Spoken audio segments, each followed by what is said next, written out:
You've built what can only be described as a cookie empire, and you've done it very quickly.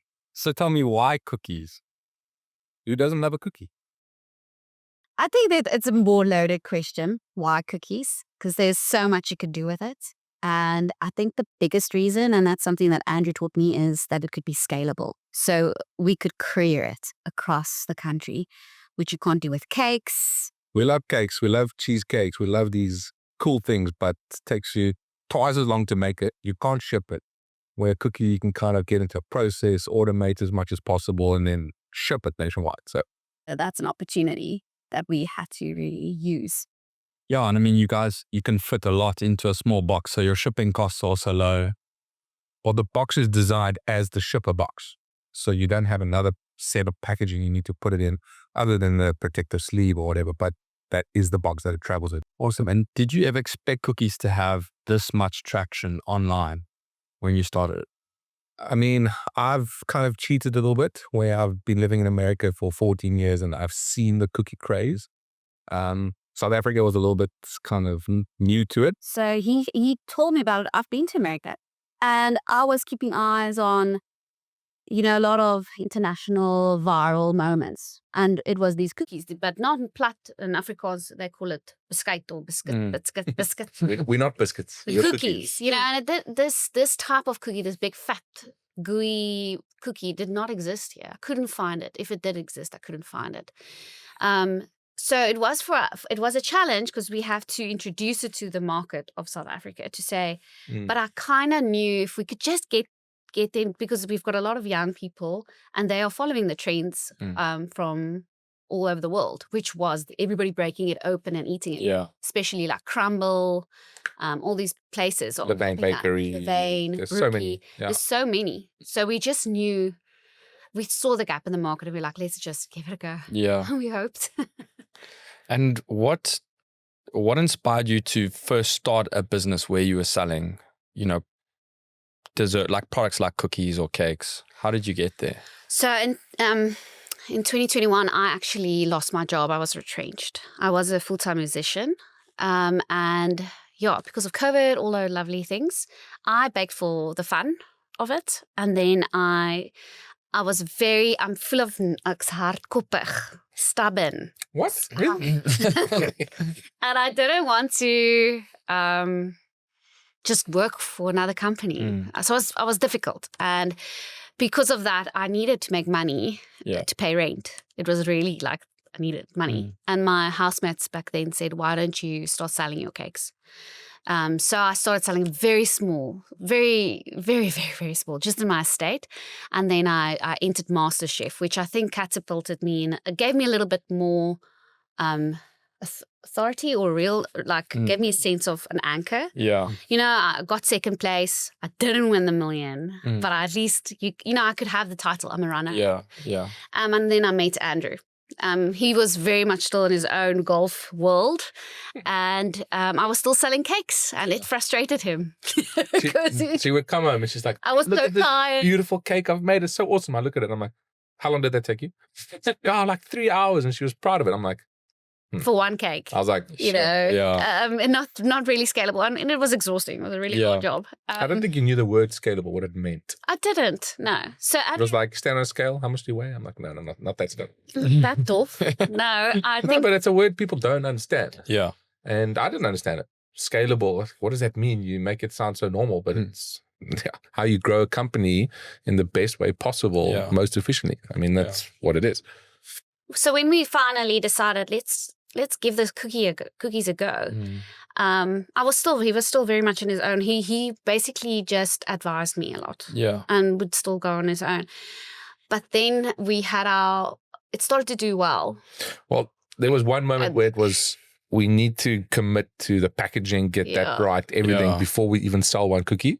And that was so scary. Because we were 100% going online. That was the what we wanted to do. And I mean, we had to spend a large chunk of money to basically order the first 2,000 boxes. This blue box. Yeah, sure.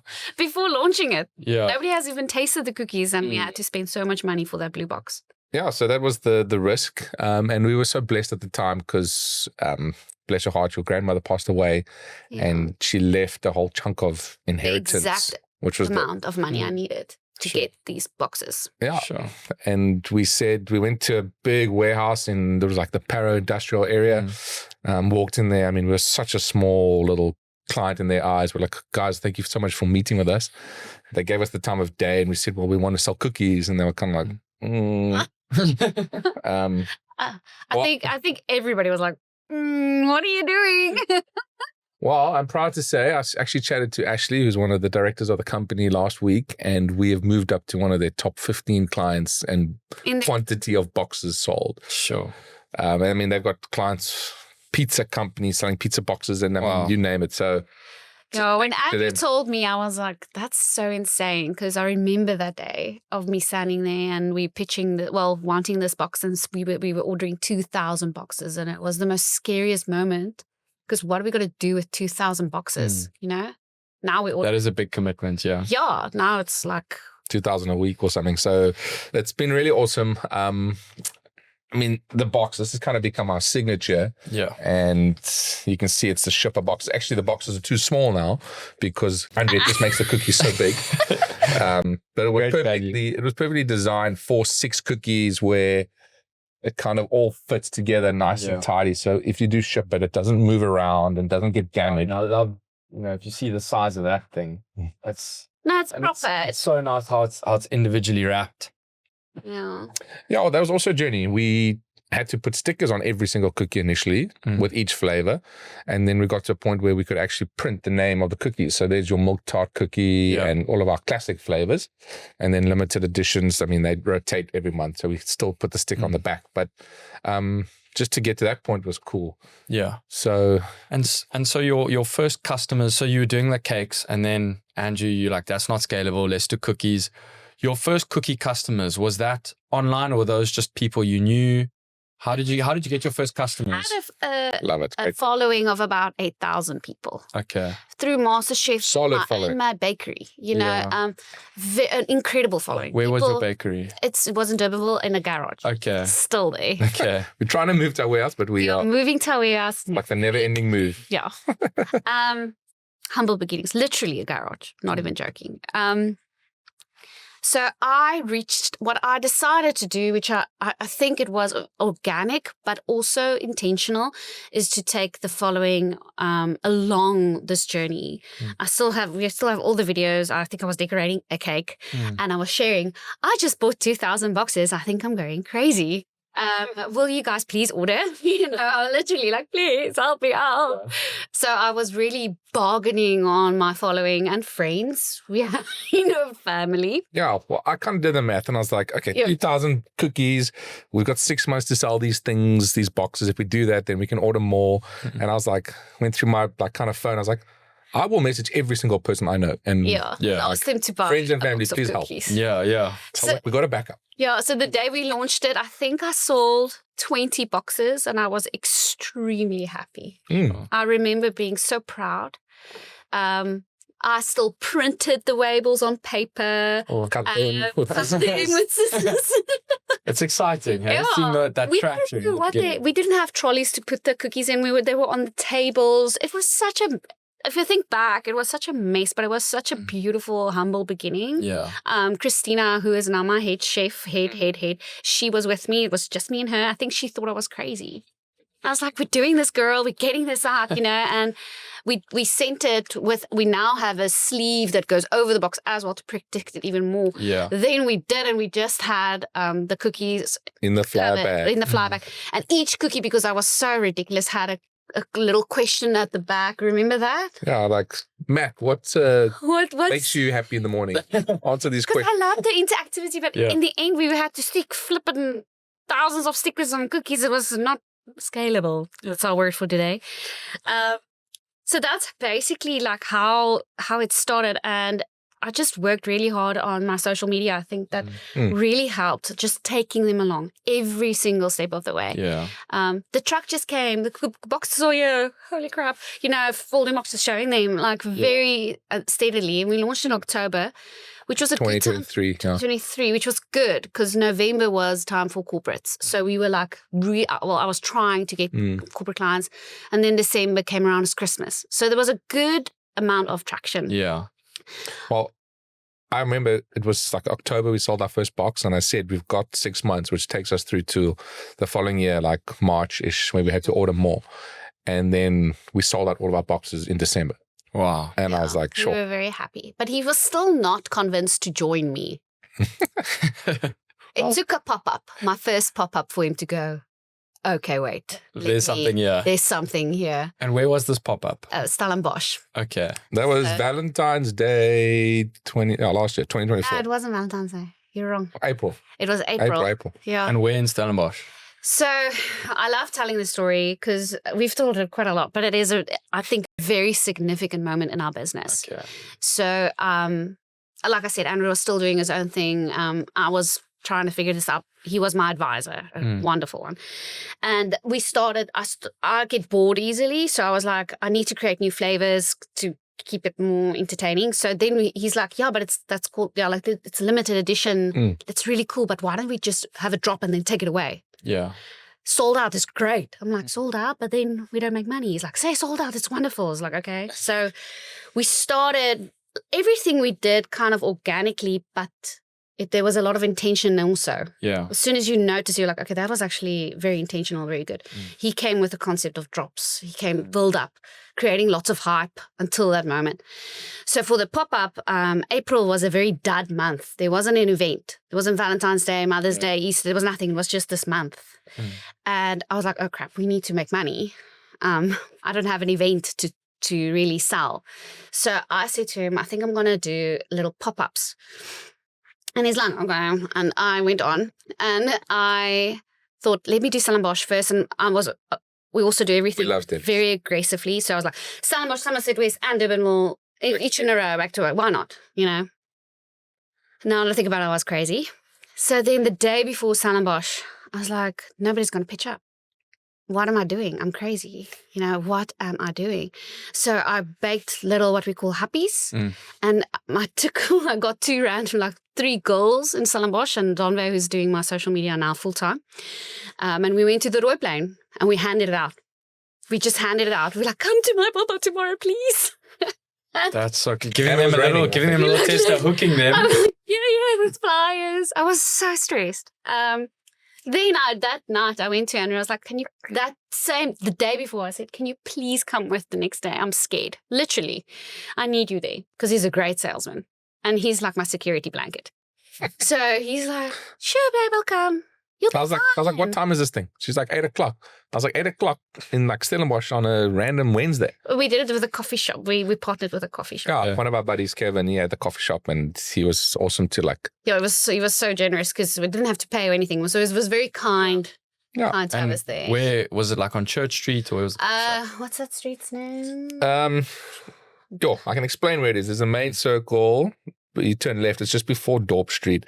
There used to be like a cabana on the corner there. Okay. Okay. I know where that is. Yeah. And there was like a coffee shop / like laundromat. It was quite random. Okay. Laundromat, like, what are we doing here?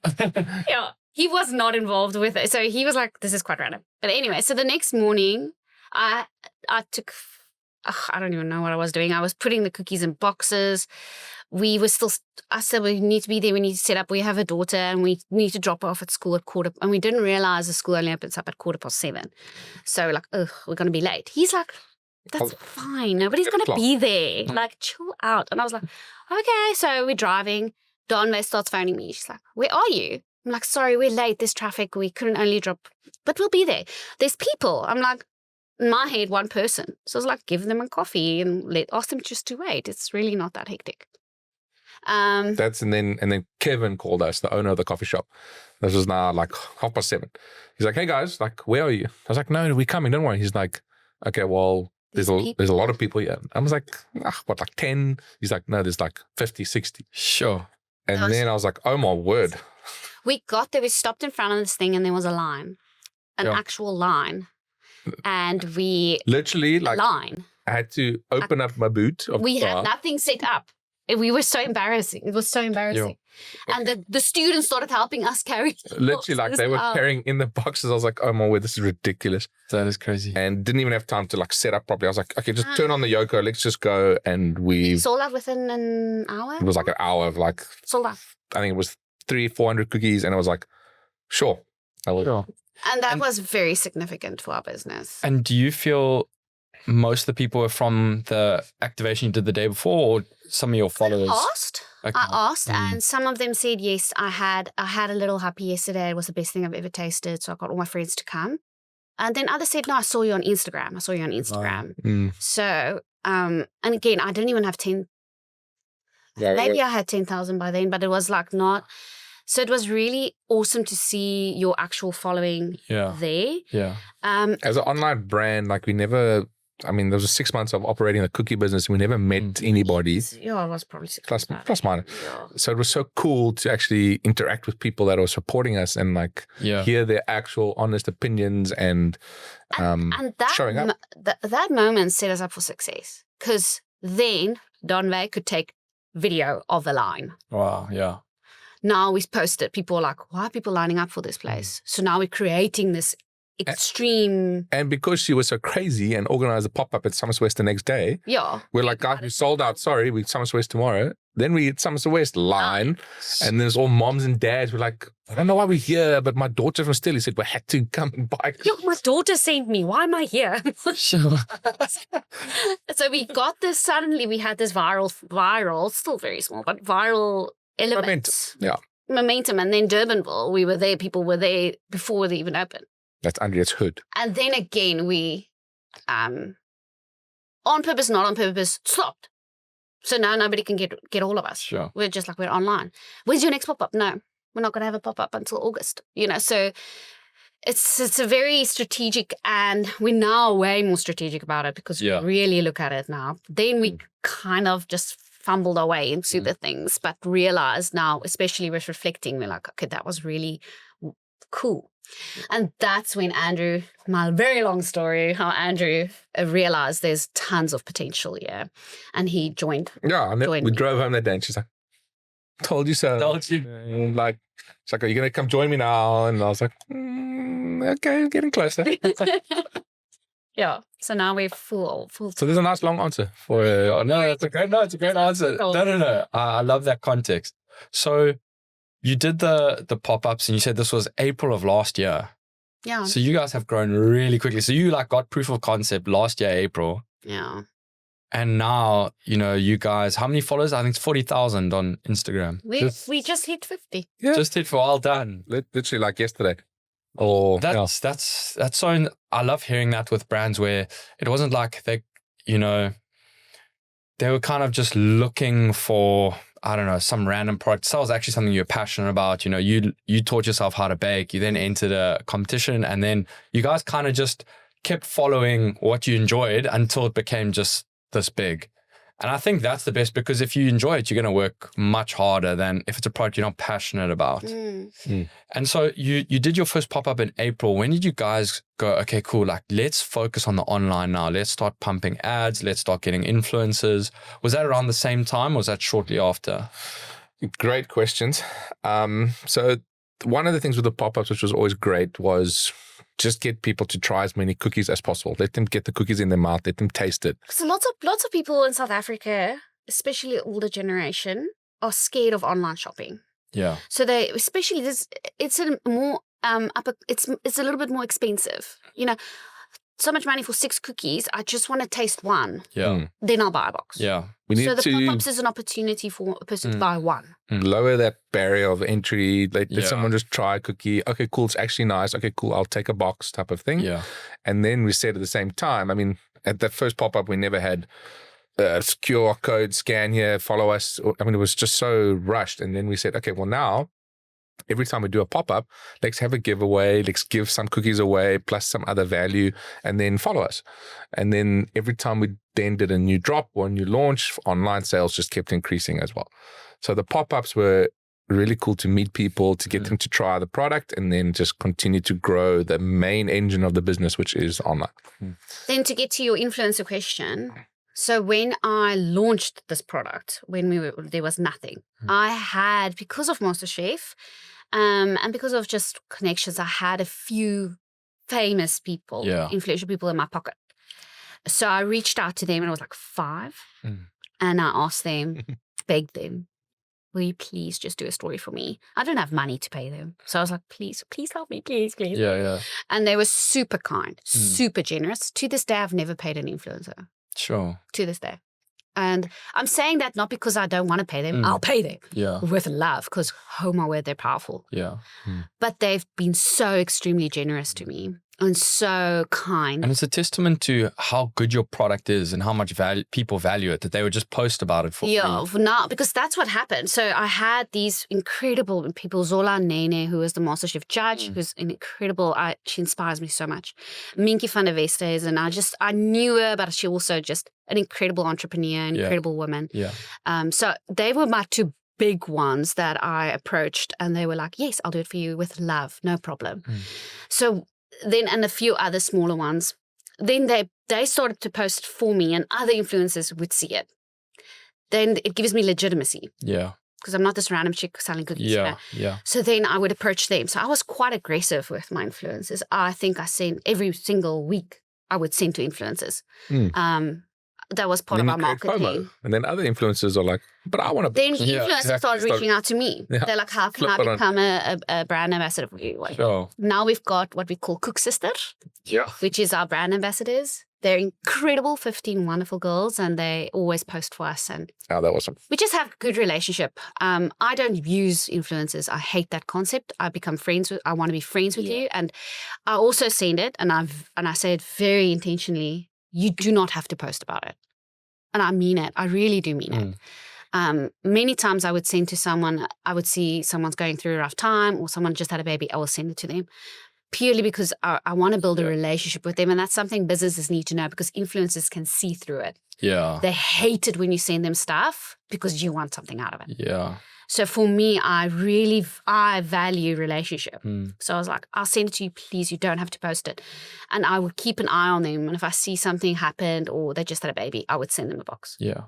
And they feel your intentionality, and they feel that you are truthful. So, but that also applies to your whole presence online and who you are. Just be real, be authentic, and people will see through you. I mean, and now we don't even send it anymore to influencers except our Cook Sisters. Yeah. Our cookie club, so we send them our... We don't really have to. Like, people post about it. We've kind of reached that tipping point where we don't need to do that so much. I hear you. And you mentioned the cookie club. Tell me a bit about that. And when did the cookie club start? And then just a follow-up question, what inspired you to start the subscription cookie club? So that kind of goes back on my experience being in the States, and how the biggest companies in the world, scalable businesses, all have subscription-based revenue. Yeah. Look at your Spotify's, look at the companies that, Facebook in a way it's free and Instagram's free, but they want you to pay for your little meta ad, little verifications, all these little subscriptions. Apple gets you all the time, just on storage. So when Andriette was trying to get me into the business full time, I was like, okay, well, cool. I need to justify my salary. I need to be able to make sure the business can afford me or make it worthwhile for everybody. So I said, okay, cool. I'll take care of the cookie club, and I'll generate enough money through the cookie club to pay my salary. That's how that started. So then I said, okay, cool. How many members do we need to make this happen? And started running some numbers. But also, we don't want the club to be anybody. It's a very special group of people.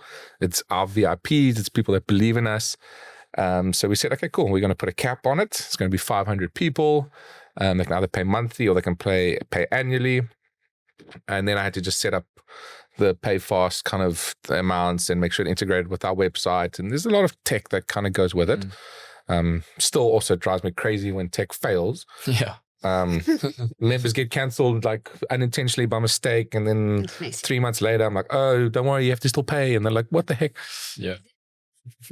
But anyway, all good. So the cookie club kind of started when I needed to pay my own salary. Okay. And It was just also I mean, it's great. Apart from salary, it's just also great for the brand. No, But you have these die-hard people who love you. And with the drops coming, we created a lot of FOMO for people. Like, why don't I get a drop? Because you get gift with it. We really made it special. No. The salary is secondary. I mean, I wanted to do it anyway. Yeah. I love subscription-based business, as I mentioned, but I love the community of it. And Yeah. Community. it's so important. And I've always had a problem with like branding and merch. And I mean, I've even branded Problem. He phone, means like, I'm obsessed. he's obsessed with brand. And talk about branding. The Cookie Club box is a different color, correct? It's the yellow box. Yeah. It's our famous mustard yellow color. No one else can get that box. You have to be a Cookie Club member. Sign up today. No, so yeah, it's just to create a little bit of a different mindset on, why is their box yellow? Cool, it says Cookie Club on it. Creates that intrigue. What box am I not getting? Yeah. 100%. And we worked hard. Well, it took time to fill the spots, to get to 500. When I said time, a few months. Yeah, Andrea's dad, Andre, was like, 500 members, never going to get there. It gave me lots of joy to say, Andre, we're there. And now we have a waiting list. It's growing a lot too. So yeah, and which is great. So as soon as you reach that tipping point, when you get to a waiting list, now it's even more exclusive and cool. Yeah, So exactly. people don't want to lose their spot. They're like, no, I don't want to lose my spot. Yeah, they are. Then you're back in the queue. You Yeah. can't get it back. Yeah. We've got how many waiting lists? 1,000. 1,200 people on the waiting list as of yesterday. That's crazy. I think I saw you like 2 weeks ago and you were on like 800. Yeah, it's crazy. It's crazy. I know, these people are crazy. We love them. Keep being crazy.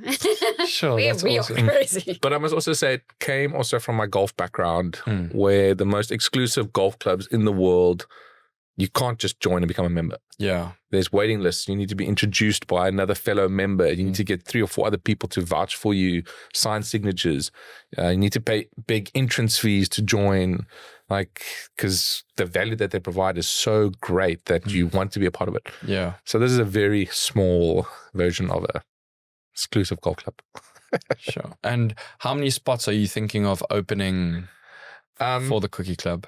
Well, Matt, seeing that you ask, I mean, this is totally unintentional. You didn't plan it at all, but You make it sound like you planned it. I know he didn't. But I've been thinking since I saw you a couple of weeks ago. I was like, we need to do something. So we've made a decision that we're going to open up another 50 spots for the club.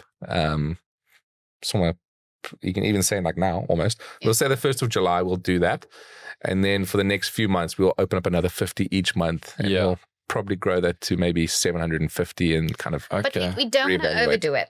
Yeah. We'd rather start something else, give an opportunity. Like we want to keep the main Cookie Club very tight, and Definitely. it won't ever become like a very big thing. It loses its value. Yeah. Magic. Plus, we were also limited to 500 because we literally couldn't Cope. Can't send that many cookies in 1 week. No.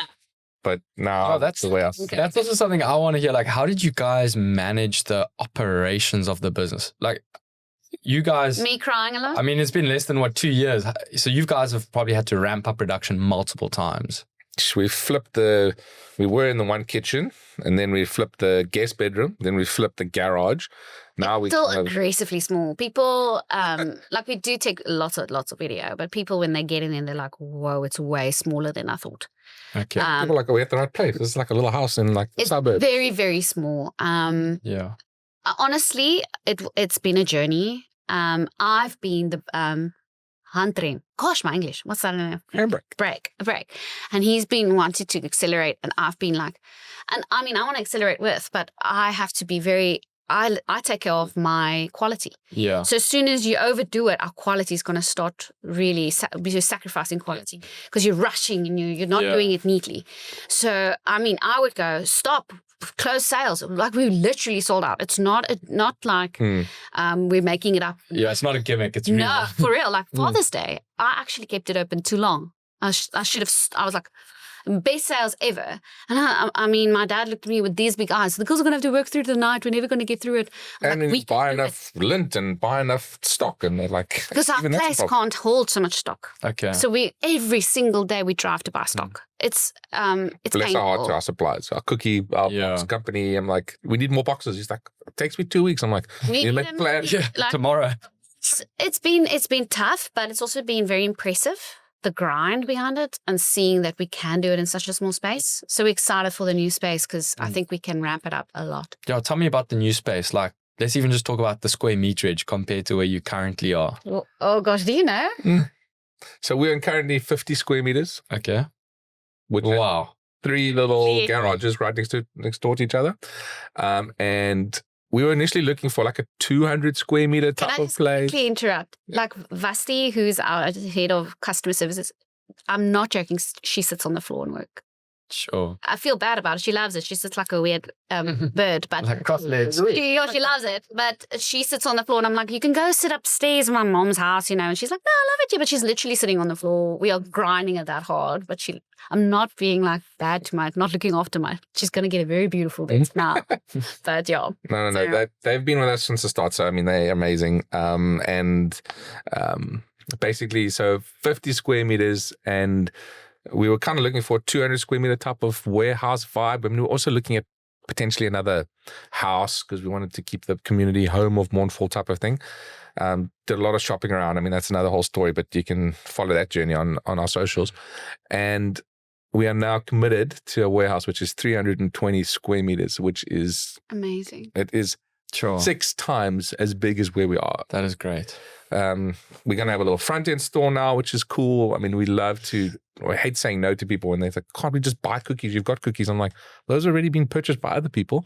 No, we bake per order, so you can't just get. Yeah. People do. They do just pitch up and want cookies. At Especially when she's on shows like, what's that Afrikaans show? Bravo. Bravo.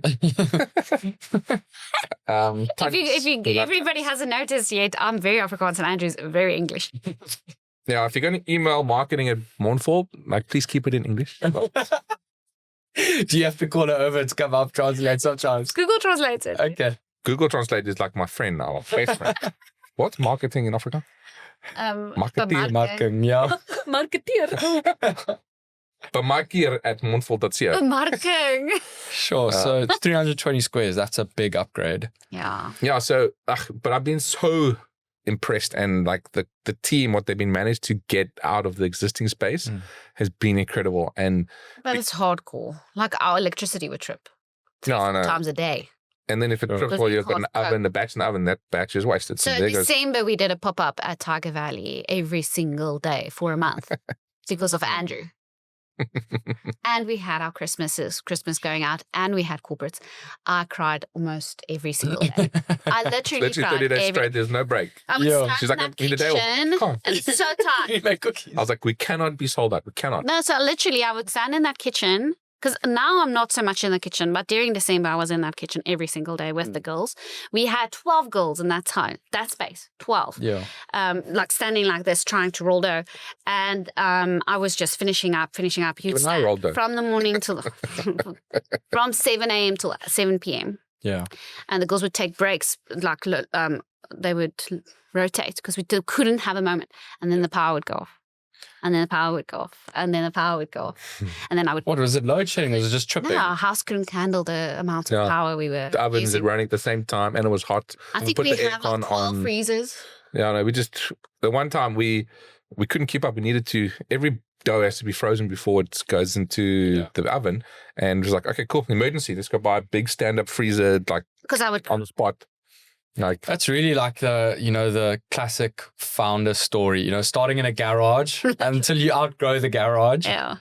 spot on. Like, and yeah, you can't make it up. It's just, but thanks to everyone. We're just so blessed. Everyone is supporting us, and we really appreciate it. Like, Yeah. And kind. So our following, like, they've really been generous and kind towards us with mistakes. And maybe I would develop a new cookie and it would come out flat the whole time, and I'm like, and like people have been very like patient with us, just trying to. Have you improve. guys had some quite strange cookie flavor requests? Yes. What's the craziest? brandewijn and Coke. No. Biltong. No, you lie. Yeah, like a lot of biltong requests, like savory requests. protein cookie. Vegan, like what on earth? Like the whole, like there will be nothing. If you want a vegan cookie, I'll Yeah. give you A.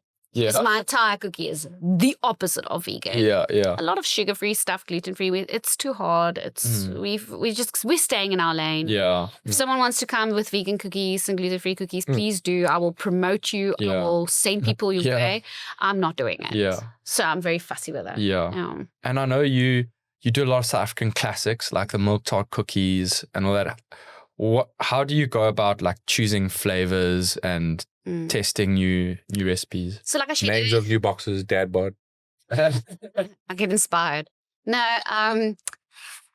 like I said earlier, like that kind of happened by organically because I was bored. I couldn't just have 6 flavors always for the rest of time. That bores me.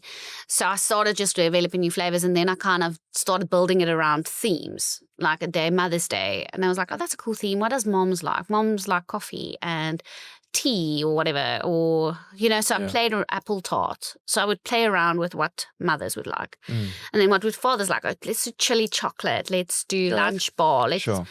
And I loved Heritage Month. I did a rooibos cookie, malva, herzog, all these like very nostalgic flavors. Yeah. And then I also, specifically with Heritage Day, for the first time started to vlog it, how I would make it. And that we realized that was a brilliant market. Again, it happened organically. Yeah. Because I was like, well, let me show them how I'd come up with these flavors.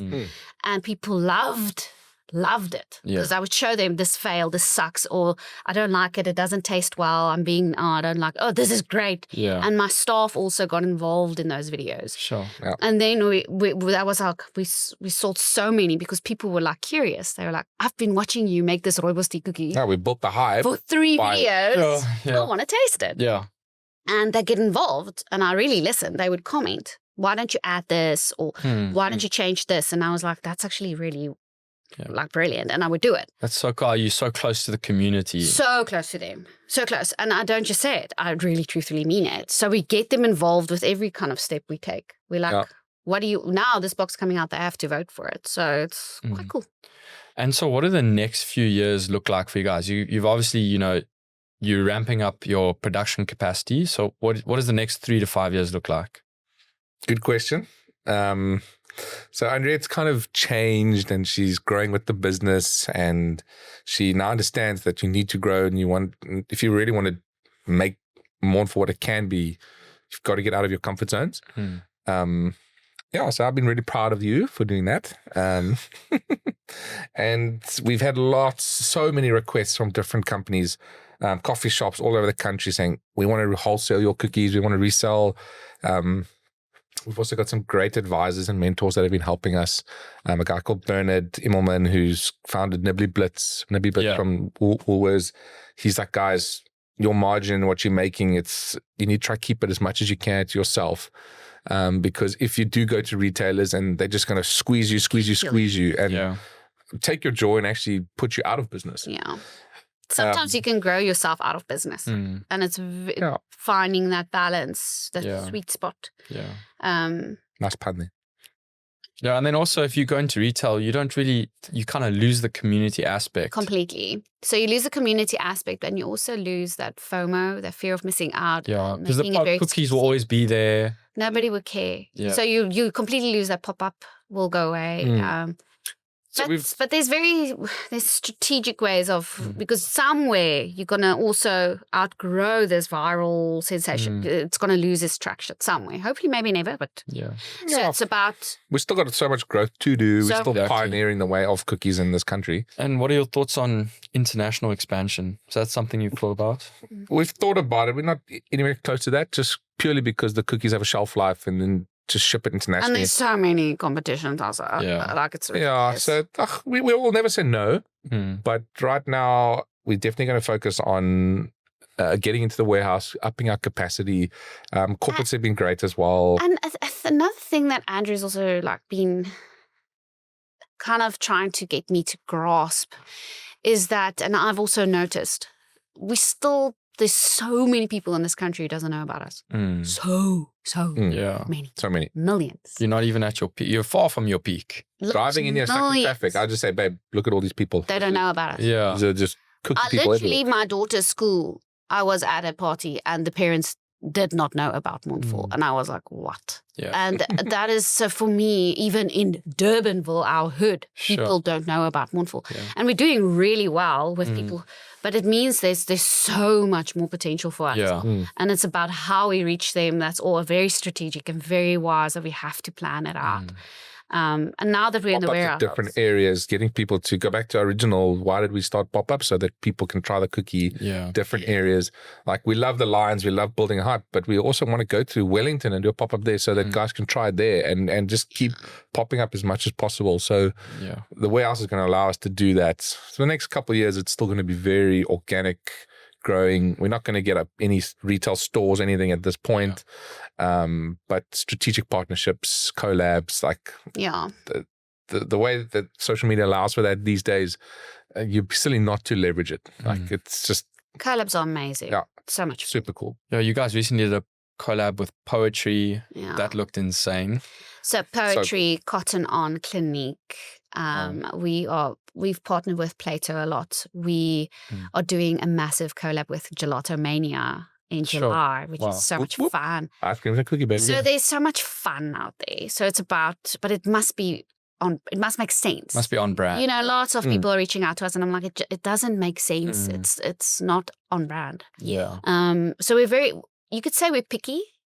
And it's not because we don't want to work with people. It's not like we're that. It's just it needs to make sense for our brand. 100%. It needs to benefit both of you. Yeah. 100%. Sure. And in terms of like your day-to-day operations, kind of like explain your roles. So you're focused more on the actual cookies and just give me a bit more context about that. Do you want to go first? Shall I? Yeah, so I'll go. Like I mentioned again, I've moved kind of out of the kitchen space. I was a long time. I was in the logistics space because I didn't have sports. I was just. So she went from actually like decorating the cakes, making the cakes, to now she's like to be sitting behind the computer, printing out labels and managing people. Customer service. I was all of that. Then I got a little help with that, but I would still pack boxes. So I actually demoted myself like from doing something that like creating to packing boxes. Yeah. I've done every single thing. I've cleaned the floors. I've packed boxes. I've created the labels. I've done it all. Now, on that note, I highly recommend anyone that's starting a business, do everything. Understand the process of everything. Because then you can always improve it. I do every single thing. I did every single thing. Now, we've now really, I'm very proud of me and of Andrew and I, because we've hired incredible people. And we've decided to spend money on that, invest in the people around us. So it loosens me up. So I'm no longer creating labels. I'm no longer doing customer service. I don't do packing finally. That happened like within the last month. I don't help with some stuff. I still do. For Father's Day, I still had to help pack because we just had too many. We had too many. But I see myself more as I do all the creative side of the stuff, like creating the boxes, planning it ahead, being very relationship driven, building relationships with other companies, collaborating, creating content is a big part of I have Donway, who's insane, but we work like this. Okay. So we plan ahead. What's our campaigns? Who are we working with? What are we going to do? What is the names? How are we going to be creative? How are we going to stand out? On that note, shout out to Yana, who is our PR girl. Super, super, super valuable. Yeah. People say PR. Why do you need PR? What's PR? You need PR. Is she internal or like agents? She's like an agent for us. Okay. We feel she's internal. No, she's in our team. We love Yana. We love Yana. So we've really set ourselves up in a space where we've got people who are really good at what they do. Yeah. And let them do what they do. And then I honestly manage my team. So I make sure the kitchen staff is happy. I make sure my logistics team is happy. I make sure he's happy. So just making sure I'm becoming a manager. Very much just living and breathing Mondvol in that sense. So very marketing, creating content and planning campaigns is where I'm overhead and then managing this actual staff. Yeah. Where he is more... I'm on the tech side. Yeah. So everything to work smoothly needs good tech. Yeah. The number one core engine behind an online business is your website, being online. We've spent a lot of time and money on our website. Thousands, tens of thousands, and even close to hundreds of thousands. And people don't realize that. Your image and your brand can be one thing, but if your tech doesn't match up with it, I love the name that we've received from a few people. We are a tech bakery. That's very cool. And I know Andrew loves that. And I love that about us. I'm obsessed by making the process as easy as possible. If you're on our website and you create a profile and you go in there, you can save your addresses, save multiple addresses to different clients. Go in there, just pick and choose. Just making sure that works smoothly all the time, but it takes a lot of time. I've got a really great team, Semantica digital agency as well, that help us with that. They've been with us since the start. Yeah, literally. We want to start a little website to help us. They've done a great job. And you can't and you cut corners. came, you've been doing software for quite a few years. So you came from a tech background that probably really helped you guys with the online store. I was wondering where all the school fees I paid in my other business would be valuable, show value, and it's proving to be valuable here. So super important. I mean, with regards to your payment gateways and integrating with your website, and I mean, Yoko's doing great things. Because I really think people unless you're in it, you don't understand the amount of attention to detail and time it takes to develop a website if you actually want to do it right.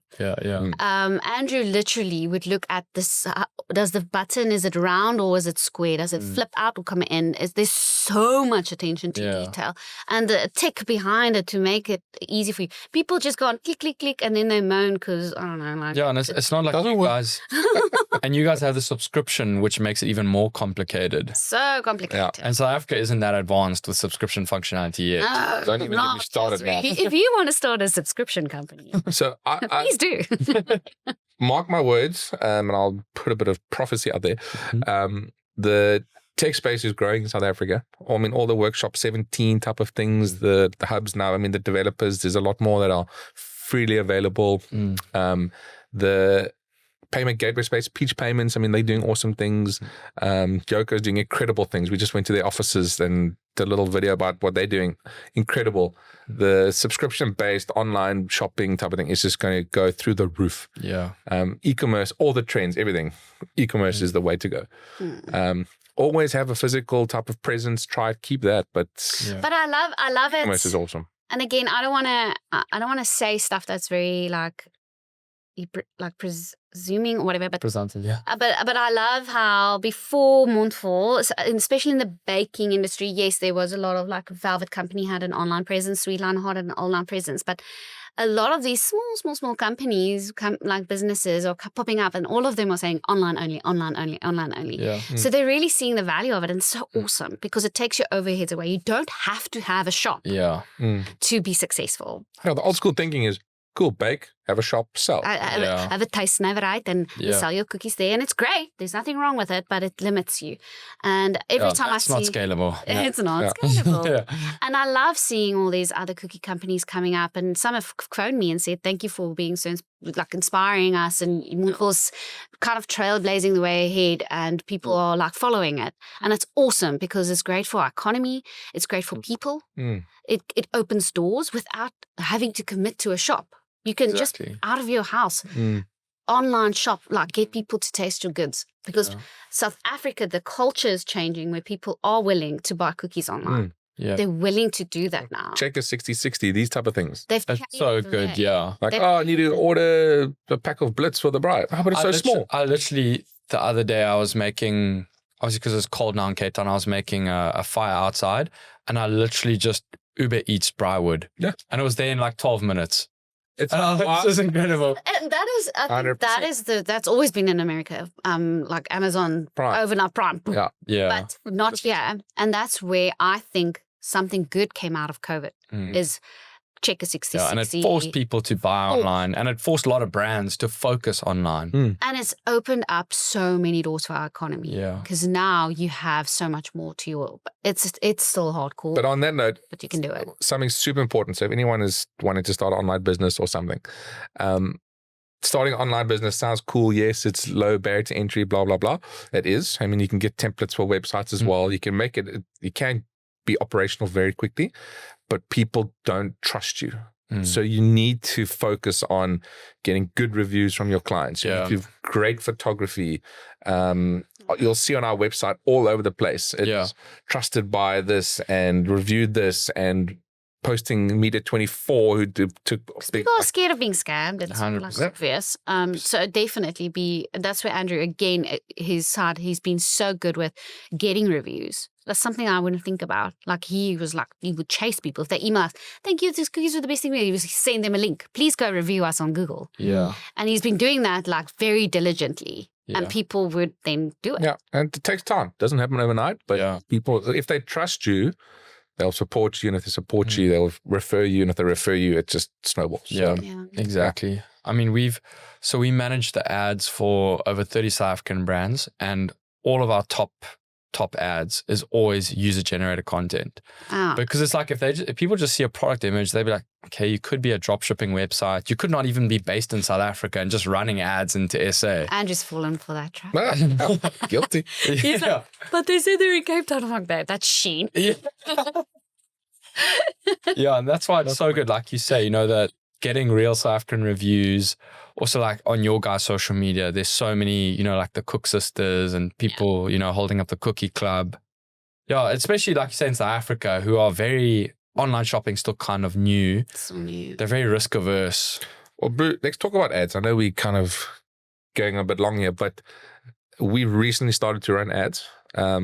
We've done such amazing organic growth to this point. That we actually haven't used ads up until the beginning of this year, up until Feb only. We started using ads. Literally, we didn't need to because it just kept growing and growing. But one thing is your data never lies, and you look at all your sales and like your daily turnover and how do you increase revenue without having to bring new products the whole time. And it's just getting your product to as many people as possible. It's almost the same concept as a pop-up, except this is now how do you leverage what's out there. Yeah. And there's different avenues, as you know. I mean, you've got your Meta, which is your Facebook and your Instagram, and then you've got Google ads, which are different, and TikTok now also. And not every brand is suited. Like for us, Google ads didn't make sense. Yeah, it doesn't make sense. Google ad doesn't work. But Meta works incredible. So we've wasted money and we've tried and erred, and that's how you learn. But to partner with someone like you guys, Air Digital, where you actually help you create different content, different ads, because you don't want to be hit with the same ad. Exactly. And the way cookies work and the people, I mean, if you're searching dog food, next minute you're going to be hit with these dog food brands. Yeah. It's freaky. Yeah. Attacked. But it's also, as a user, it's valuable if you get ads that are actually meaningful to you. 100%. Ads are not always a pain. And when we've started using ads, you want to share how much like our so tripled. 100%. On any given day, like call it our classic cookie box. We run different ads for our classic cookies and different ads for our drops. And the drops is new, fresh, it's hype. It's like, don't miss out. This is coming soon. And in between brackets, again, I'm just giving lots of shout outs to Donve, but she deserves it, is that every single ad is new content. It's not content that you see on our social media. Yeah. So it's not boring. Exactly. And it's also, we've got a guy, Ethan, who he's constantly looking at it. This ad sucks. It's not doing well. Stop it. This ad is doing well. There's so much attention. It's not just, let's just boost this same this thing. 100%. Like That's what so many brands do. They run it from within like the Instagram app. It's the owner boosting it. Doesn't work. I did it. It doesn't Yeah, it doesn't work. And then like you can't really see how it's doing because it doesn't give you that data. And then also what I see a lot of brands, the mistake they make is they upload like 3 ads once a month and then pray that it works. But you need to be uploading so consistently and testing. So Ethan, who's looking at it, I literally yesterday texted, WhatsApped him. I said, because I'm again the break. I'm like last week with Father's Day. I was like, stop the ads. We can't cope. This week I'm like, how's the ads going? Because I'm just looking at my turnover. He's like, no, the ads are going well. I'm like, can you please push it up? I want my turnover to go up. It doubled yesterday because he just focused and pushed up a little bit of the budget. What's his favorite word? I don't know. The ROAS. Yeah, the ROAS. What does ROAS mean? Return on ad spend. Spot on. He's told me that and I still don't know. But literally, like if you're going to spend 1,000 Rand and you're going to get 2,000 Rand worth of sales, cool, 50%. Yeah. If you spend 10,000 Rand, you get 100,000 Rand, then it's 10%. So it works. And then when you get to a point where there's so many people out there that you're like, well, hold on, if I spend 1 million, I might get 10 million. Like you actually get so excited and enthusiastic about it's like a game. And and you know what's a lot of South African brands, so we have a lot of times have clients join us and we're like, why aren't you spending more? Yeah. Like there's clearly a demand for your product. Yeah. And some of them are just like, oh, like I never thought about But that. it's scary. It's scary. I have to stand up for those people Yeah. because I am that person. Because I've never been in this space. So for me to go, what, 10,000 Rand on ads? That's scary. Now I know 10,000 Rand in ads, I'll get 100K in. Yeah. You know, so it's like pay Do it. Yeah. Do it. the money. Yeah. Like yesterday, I literally messaged him because our turnovers dropped because I stopped that. Yeah. The boss, double the budget. I'm like, Yeah. budget, go. And within a day, our turnover doubled. Sure. And it's absolutely incredible because I also trust you have to have someone who can't do it blindly. Can't just go, and you have to have someone like you who is keeping track of it, going, this ad is not doing well. Because what they do is they talk to Don May, who's doing the content. Mm. This content did well, this didn't do well. So now she's creating more content Yeah. that's doing well. Something as simple as adding captions to your videos. Yeah. Who knows why it works, but it does. Yeah. People love it. Like, We did one so- video where it was like an ASMR video where she just threw down the box and opened it up. That did the best. It was one of our best ads ever. Sure. Yeah, it's because like fascinating. videos like that, it doesn't feel like an ad. It just feels like you're getting a reel and it's just something entertaining. 100%. It does. 100%. We rarely do one where we're like, buy Mondvol, you know. Yeah. Available today. yeah, Available for today. local- Sometimes do it, but not a lot. You know. Sure. And so this isn't something we touched on, but I want to ask, why did you choose the name Mondvol? What inspired you to choose that name? It never used to be Mondvol. It Was- a Mondvol. And then Andrew was like, what is this? Bye-bye. And was it an Afrikaans or English? Oh my God. Okay. With a little, like a proper Yeah. And he's like, that's horrible. I was like, Not horrible. I respect Afrikaans. But But it's like it's like the unnecessary. Facebook. Was Yeah, no face. no. Tata. Very good example. But no, I was in my extremely depressive state of jobless, and I chilled with my friend Liesel. Shout out Liesel, and she just had a baby. I was at her house, depressed. I think I remember I was in her baby's room. I remember vividly. She was breastfeeding her boy, and I was sitting on the floor. And I said to her, I'm so depressed, I don't know what I'm going to do. And she's like, you love food. Why don't you start a food vlog? I'm like, okay, on Instagram. She's like, yeah, why don't you just do it for fun? I was like, but what am I going to call it? And she's like, why not a Mondvol? And that's Yo, how shout the out name started. Liesel. Shout out Liesel. Liesel. What a- You know yeah. the story? Oh, yeah. Yeah, Liesel came up with the name, a Mondvol. I 100% give it to her. And her husband... Liesel, Mondvol's great. And- Yeah. No, and her husband Daniel, who's also a great friend of mine, he also has an incredible company called Lumico. And they also helped me so much in the beginning. Mondvol 1.0. Our website was all done. They did my website very, because I was still a cake girl then, but they helped me build my brand. I did the logo. Thank goodness I did it nice. Because in that moment, you're sitting watching Friends, like on Canva. Let me create a Mondvol logo. You don't think it's going to become a big gonna business, blow up, you know? And so I'm proud of myself for that logo. 3 years later. 3 years later, we've got this like very clean logo. I'm glad the O is gone. Yeah. So you guys, you've grown so quickly in the last years. What's been like your record day, like terms of how many cookies sold and revenue? I mean, we can be an open book here. We can share. So like for online Father's Day now. online Father's Day. I mean, I keep track of Literally. all that stuff. Like obsessed by that stuff. We did. Can I share? Just share the amount of boxes, maybe. Yeah. People can do this People can do someday. it. So I don't even know. We sold over 1,500 Boxes. Father's Day boxes in 2 days. Wow. So that was epic. It was insane We had to stop And the sales. website crashed. And yeah. in the And- morning. And I So mean, you said you did this in how many hours? well, a day. that was a day / 2 days. I mean, you can just see the spike. It's like, Go like that. And then our website crashed, so it stopped for a bit. And then yeah. And every drop, we tell our developers every time, guys, we're dropping next week. Are you ready? Website We're cannot break. And then do the launch, website's crashing. We're like, gosh, what the heck? Like the people traffic is get through the roof. obsessed. They like they DM us like, the website's not working. Yeah. And we're like, thanks, we know. Like, Because we're like, we know, but we give 300 coupon codes. So the first 300 people get 10% discount if they use the coupon code. So they get very passionate because they know that the first 300 boxes are going to... yeah. And our developers are like, can you please like stagger your launch? I'm like, we can't. Yeah. It's like all at once. It's like tickets for the Springboks in Cape Town. Yeah. Like, It's going to sell. it's like, so That's our online, and I think also pop-ups. We did a pop-up at Pretoria. Menlo Park, your oysters. That was insane. I was shaking in my boots, literally. Wow. The line went across 4 buildings. On 250 And we people on sold the line. out. We sold out 2,000 cookies. Ta-ta. Yeah. And we had to In limit 2 hours. we had to limit the people to say, listen, you can only buy 1 box. And they were like, but we've been standing here for half an hour. And we're like, Felt so bad. but what about the people behind you? They're like, oh, okay. It's like Yeah. making people sad saying you only buy 1 box. Yeah. Making people behind making sad saying, Because people would buy 8 boxes or 10 boxes. yeah. So, Pretoria's great. no, and Pretoria, we're coming back.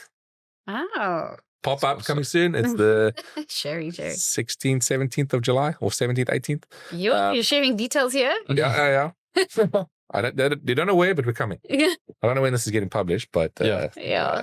No, it's been great. And I think for as a small business, seeing the growth is also very important to us. Yeah. So every time we have a drop, we pray that it will be bigger.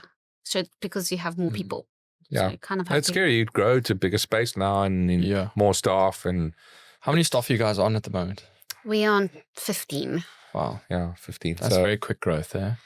from 2. That's awesome. Yeah, sure. So And what advice would you give other, people wanting to start their own online business?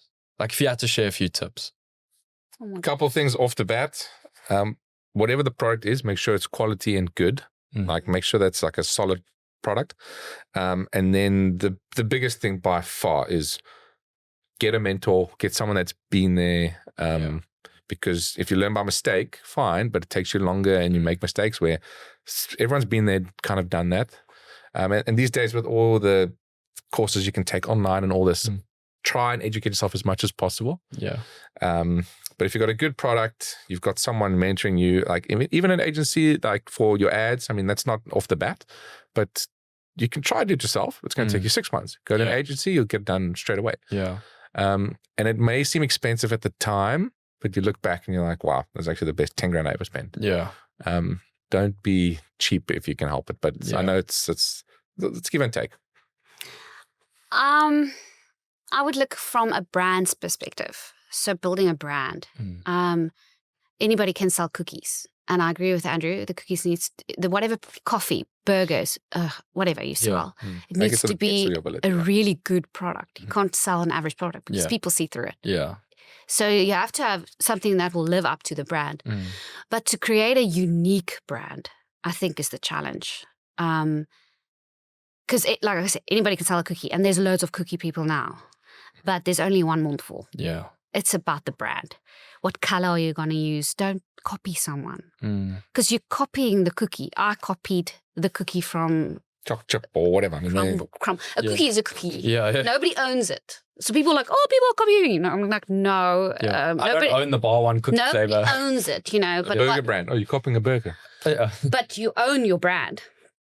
And for me, that is being very unique and authentically you. So I'm very authentically me. And my brand has been built around me and we are changing it now so that I'm getting a little bit more out of the thing. It's more Mondvol, but the heart of my brand is joy. We want people to feel valued, excellent quality, excellent service, and we always go above and beyond. Then we always try to be as creative as possible. What can we do that nobody's done before? I do not copy. I try not to copy what others are doing. I'm keeping an eye on trends. But like, okay, we're now bringing cookies back in July. What campaign can we do? Now I'm starting to let's call it deja vu, bring that back. Okay, so how are we going to do it? Like the campaign needs to be different, unique. What? Yeah. So but that's Instagram trends because you want to use trends because it's smart to use trends because it will go viral. Don't reinvent the wheel. Don't reinvent it, but always be unique. Put your touch on it. Yeah. And the easiest way to do that is just to be you. Don't try to speak like someone else. I think there was a shift in my Instagram when I almost cringe when I look at my first videos because I could see I would put makeup on and I would, okay, the camera's going to go now. Hi, guys. I would do this whole thing. Yeah. And hello, yellow. Sounds like 18, and how I shifted again organically because what happened, I literally didn't have time to put makeup on, but I knew I had to create content. So I would look like crap like for a woman now, like it's a Never, thing. baby. And then I would put the phone up and I wouldn't care. And I would do those videos where I'm just super me, like take the phone, I'd angle like this. Like who does that? Yeah. And I'd be like, hold on. And I would put it down. Yeah. And it wasn't intentional. It was purely because I didn't have time. Yeah. And suddenly there was a shift. And I'm sharing this because I was me. Nobody can be me. And even my staff got so comfortable in front of the camera. They would just be them. And people love them. And the more and more organic you are, the more you. Yeah. And you bring that to your brand. I think that is where the magic lies. 100%. That's where you get But that. you would have seen a shift also, like if you do the curated video and here's the actual video and it gets 1 million views, cool, amazing. But then you do the behind the scenes video, how you got there, and that gets 5 million views. So much more relatable. People love And people love a story. That's also the thing. Yeah. Is behind the scenes paints the story. Whereas if it's all polished, it's like, what are you trying to sell me? Yeah. 1,000%. So for 1,000%, a thing that we would notice it is, and I challenge Donna a lot because she loves to curate it also and make it pretty. Many times I'm like, just post it. And the video she just posted that we just took, Yeah. that's the best. The That's best thing, and Donna's going to hate me saying this, she'll do something and make it pretty and post it. Like, oh, Maud, I'm so proud of it. And you're like, didn't do as good as that one. She's like, but that one took like 2 minutes. Yeah. Oh, it really is like Yeah. that. And especially where there's emotion involved, but real emotion, not fake emotion. Yeah. Real rawness. And I think I'm a good guinea pig for a good person because I'm very real. Oh, So on MasterChef, you're like Miss Crier. I cried so much on MasterChef. But it's real. I'm truthful. It's just who I am. Yeah. I can't pretend, and people see it. And as soon as you stop pretending, or as soon as you start copying someone, they see it too, and they don't like it. Not in the current phase of life where we are now, TikTok and things. People love real stuff. And I really like what you guys said. Like point number one, just build a good product. Because then people are going to refer customers. It's flippin' scary. Remember, we are putting our whole lives into this thing. Yeah. So, and people come and unfortunately, not everybody, but a lot of people come and with the intention to critique. Yeah. And to put out and to make it, what's the hype? You know, people love it. What's the hype? That's why I'm like, Yeah. But I know I'm giving you a good product. I know it for a fact. Because I know the ingredients I'm putting in there and I know it's good. So you can tell me you don't like it, but I'm just going to say, but that's your taste. Yeah. Yeah.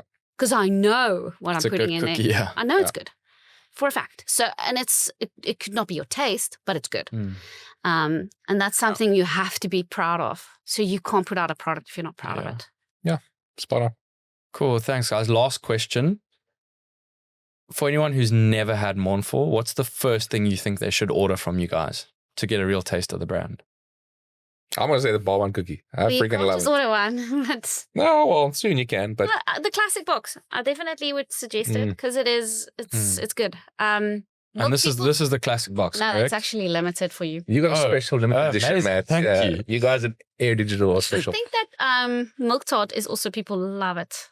It is- Peppermint crisp is also a big favorite. Ball one's good. Ball one's for me just ball one, so that's why I'm like, it's good, but it's ball one.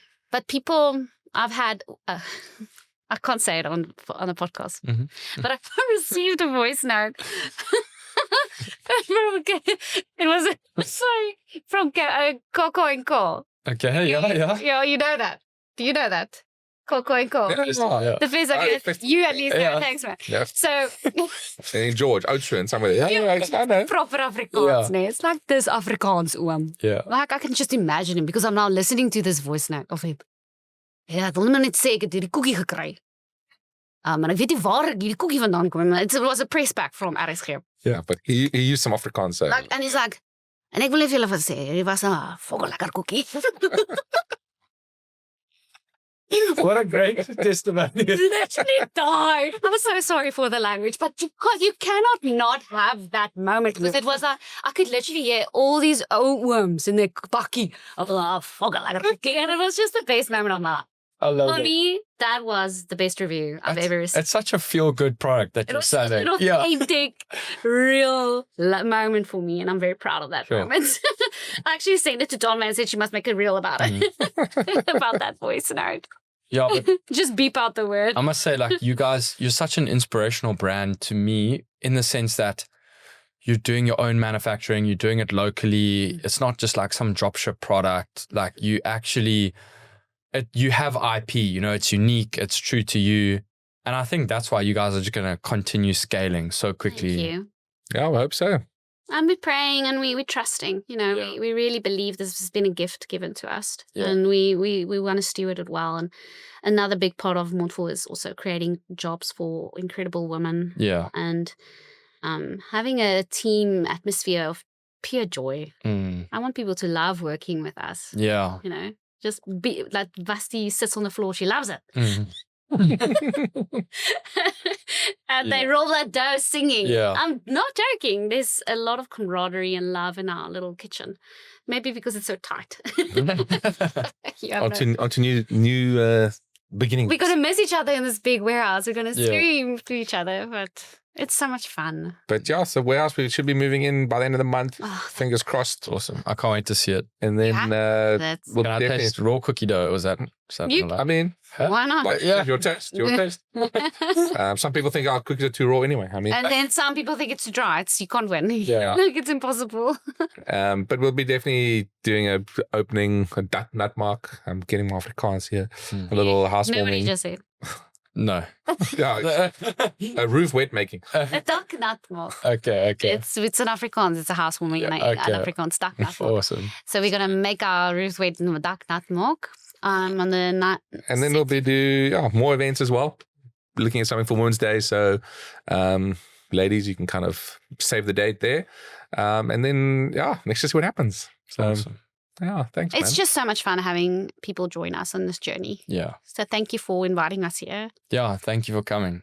It's we're camaraderie. We're South Africans. Yeah. We're the We South need African to love brands. each So other. many- Yeah, exactly. Support each other. We have to. We need to change that narrative. Yeah. We need to be proud. And also think about like how quickly you created 15 jobs Yeah. by going online. So that's also this podcast. I want people to be inspired to start their own online store. I want them to be inspired also to create something, not just drop ship something where, you can just get ripped in the next 2 months and then you're out of business. Create something unique and fill a real gap in the market. Yeah. South Africans are special people, man. If you just look now, I mean, we won the Cricket Test Championship now, Rugby World Cup, we're combined champions. And then you look at what Drickus is doing, you look at the relay runners and Tatiana, and like just the amount of reach we get. The golfers have done so incredibly well. And international choirs stage. also do really well. The choir. There's the musical genius coming up. It's just sport. I'm like, No, come but on, man. Veldskoen, old school. Yeah. Veldskoen's not sport. I mean, the best valley in the world. Awesome. Let's go. Farm. Yeah. Farm. Yeah. So We're doing great. I'm very proud of. no, it's so cool. So cool. So let's get some of those Americans to say Mondvol. Mondvol. Yeah. Mondvol. Let's do it. Awesome. Well, thanks, guys. Thanks for being on the pod. Thanks. Thanks, Matt.